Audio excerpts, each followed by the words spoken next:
বন্ধুরা, একদম ঘুম থেকে উঠে ভাইয়ের বাসার বাইরে বের হলাম এবং প্রচণ্ড কুয়াশা এখানে।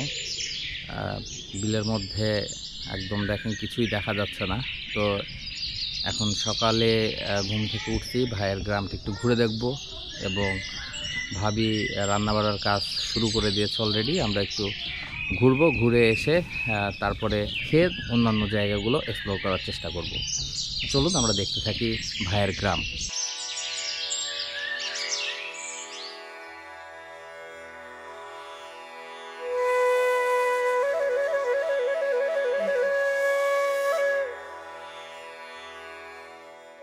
ভোরের কুয়াশার মাঝ দিয়ে আমরা চলেছি ফসলের মাঠে।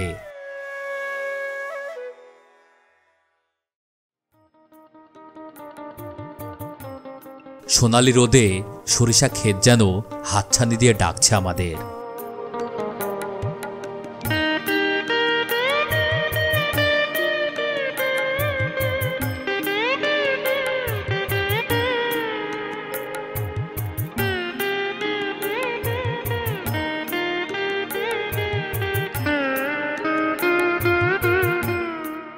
সকালে ঘুরতে ঘুরতে আমরা নেমে গেছি মাঠের মধ্যে এবং আপনারা জানেন যে মানিকগঞ্জের প্রত্যেকটা জায়গাতে প্রচুর পরিমাণ সরিষার ক্ষেত করা হয়।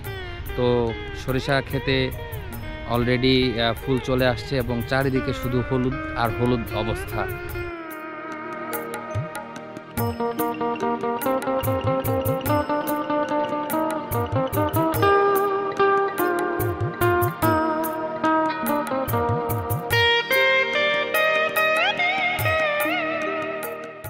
একদিকে জমিতে চাষ দেওয়া হচ্ছে আর অন্যদিকে সেই জমিতে পানি দেওয়ার ব্যবস্থা করছে অন্যজন।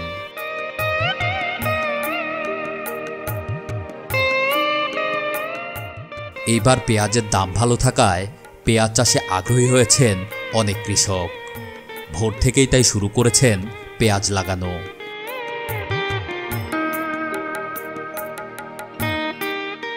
আমরা এক বিল দেখা শেষ করে চলেছি অন্য বিলে। করিম ভাই খুব দ্রুত হাঁটেন, যার ফলে অনেকটাই দৌড়ানোর মতো করে হাঁটতে হচ্ছে আমাকে।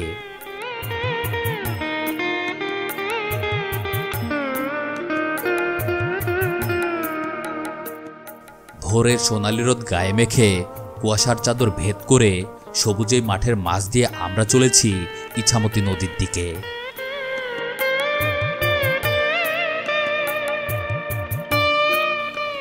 নদীর সাথে গ্রামের মানুষের থাকে নিবিড় সম্পর্ক। শৈশবের অনেক স্মৃতি জড়িয়ে থাকে নদীর সাথে।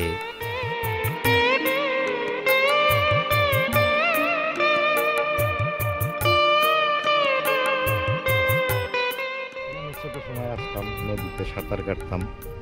ইছামতি নদী আমাদের এখানে অনেক গোসল টোসল করছি বন্ধু বান্ধব মিলে। ছোট সময়ের অনেক স্মৃতি এই ইছামতির সাথে আমাদের জড়িত।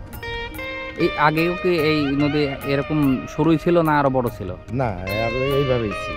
এইভাবেই ছিল? এইভাবেই, মানে ভাঙেও না, হ্যাঁ, গড়েও না। পানি থাকে? হ্যাঁ, পানি থাকে। পানি আগে একটু কম থাকতো, গত মানে এইতে টানে মানে নদীটা খনন করেছে। আচ্ছা আচ্ছা।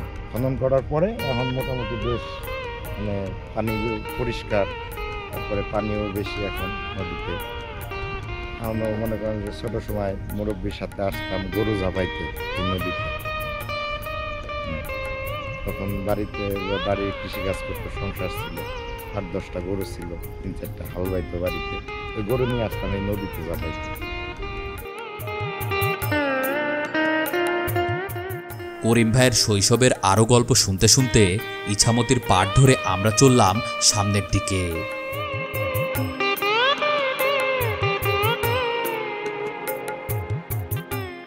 কালের পরিক্রমায় এই নদীটি বর্তমানে পদ্মার শাখা নদী হয়ে প্রবাহিত হচ্ছে।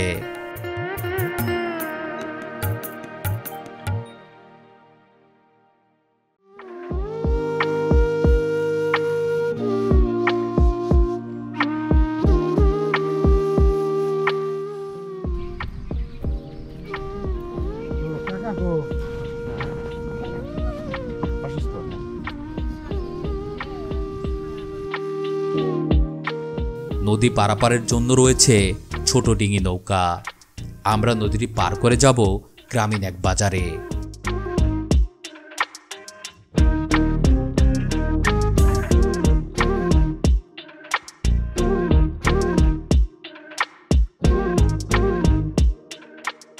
আমার এই ছোট্ট জীবনে অনেক নদী পার হয়েছি, কিন্তু মাঝি হিসেবে কোনো মহিলার দেখা এর আগে পাইনি। শক্ত হাতেই ধরেছেন সংসার ও নৌকার হাল। সাহসী এই নারীর গল্প বলবো অন্য কোনো এক ভিডিওতে। চলুন আগে বাজার ঘুরে দেখা যাক। নদীর ওই পার হয়েছে বাল্লা ইউনিয়ন আর নদীর ওই পার হয়েছে কাঞ্চনপুর ইউনিয়ন। কাঞ্চনপুর ইউনিয়নে আসলাম আমরা সবাইকে নিয়ে, একটু ঘুরে বাজারটা দেখাই। আমরা এখন যাচ্ছি, এটা কি বাজারে? এটা কুঠির হাট। কুঠির হাট কাঞ্চনপুর ইউনিয়নে ছোট্ট একটি বাজার। এক সময় হাট লাগতো, কাঞ্চনপুরের জমিদাররা এই হাটটা লাগাইছিল। কাঞ্চনপুরে জমিদার বাড়ি আছে না, ভেঙে গেছে, পদ্মায় পদ্মায় চলে গেছে, বিলীন হয়ে গেছে।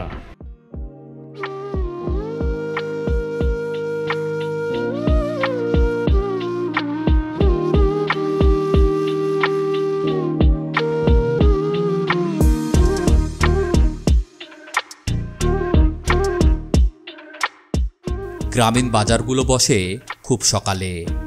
জানলাম ইতিমধ্যেই নাকি অধিকাংশ মানুষ বাজার করে বাসায় চলে গেছে, আর আমি ঘড়িতে তাকিয়ে দেখি বাজে মাত্র 7টা। গ্রামীণ এই বাজারে বসেছে মাছের হাট। বিভিন্ন ধরনের মাছ উঠেছে, তবে বিল, ঝিল ও নদীর মাছই বেশি।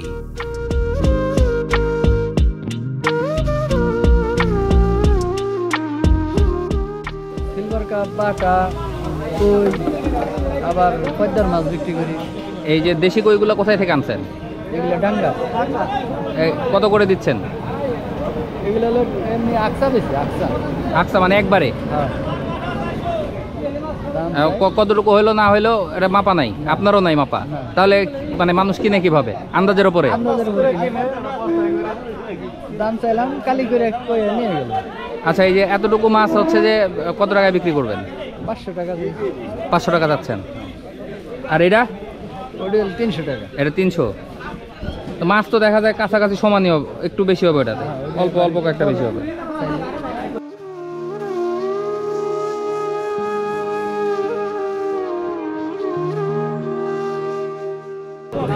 দাম তো কয়েকজন বলছে, বুঝছেন না?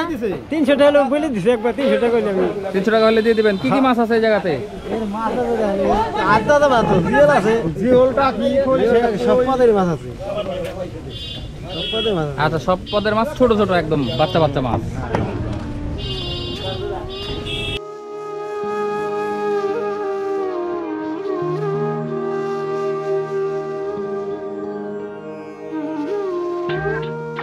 গ্রামীণ এই বাজারে প্রবীণ মানুষের সংখ্যাই বেশি। ক্রেতা বিক্রেতা বেশিরভাগই 60 ঊর্ধ্ব। কি কিনছেন কাকা? শাক কিনলাম, পাইতে শাক। কত করে কিনলেন শাক? এই 5 আটি কিনলাম 10 টাকা দিয়ে। 5 আটি 10 টাকা? তাহলে 2 টাকা আটি।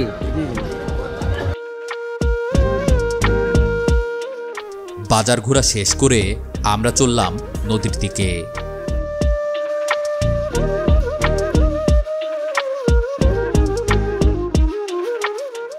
আমরা ছোট নদী পার করে কুঠির হাট থেকে কুঠির হাট বাজার ঘুরলাম, এবং এই ফাঁকে করিম ভাই কিছু বাজার সদাই করে নিলেন। তো সেটা নিয়ে আমরা এখন আবার ওই নৌকাতে করে পার হব এবং করিম ভাইয়ের বাসায় যাব।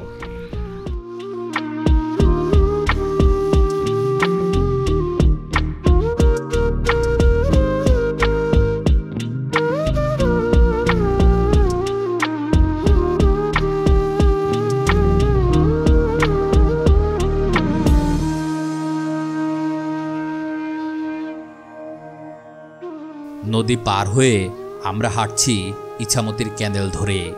এই ক্যানেলটি মিলিত হয়েছে বিলের সাথে। বর্ষায় এই ক্যানেলও থাকে কানায় কানায় পূর্ণ।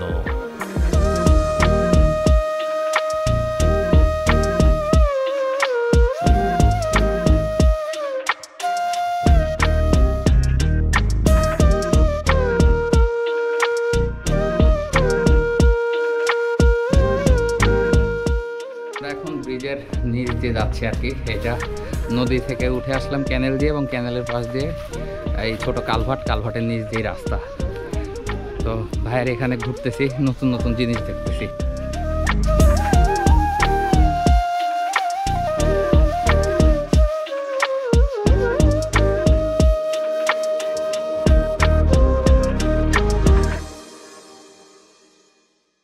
বাসায় পৌঁছে সকালের নাস্তা করে আমরা আবার বের হই গ্রামের অন্য প্রান্তে।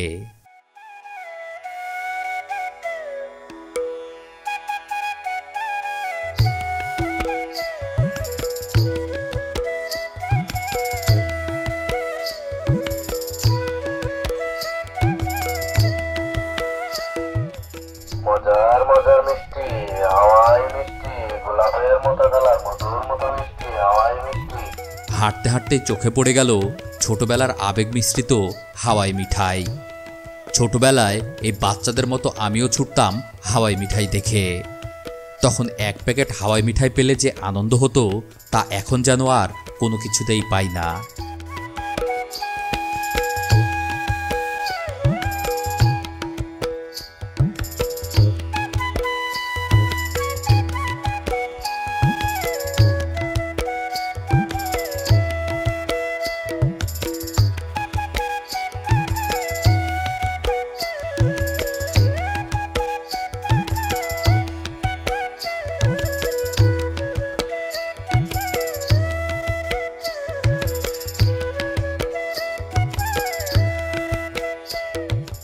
গ্রামের রাস্তায় যেতে যেতে চোখে পড়ল মাছ মারা দৃশ্য।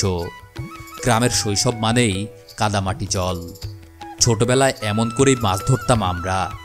আজ খুব মনে পড়ছে মামাতো ভাই সাব্বির, আনোয়ার ও বড় আব্বার ছেলে রনি ভাইকে, যারা ছিল আমার এমন করেই মাছ মারার সঙ্গী। কে কে এমন করে মাছ ধরেছেন কমেন্ট করে জানাতে পারেন। আর চাইলে ভিডিওটি মেনশন করতে পারেন আপনার মাছ ধরার পার্টনারকে।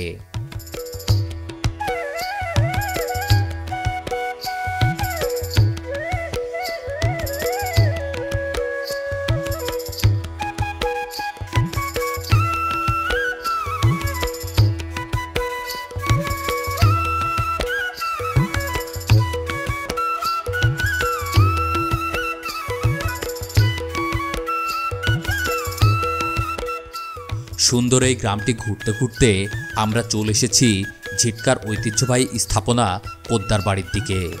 যারা পোদ্দার বাড়ির ইতিহাস জানতে চান তারা এখনই পেজটি ফলো করে রাখুন।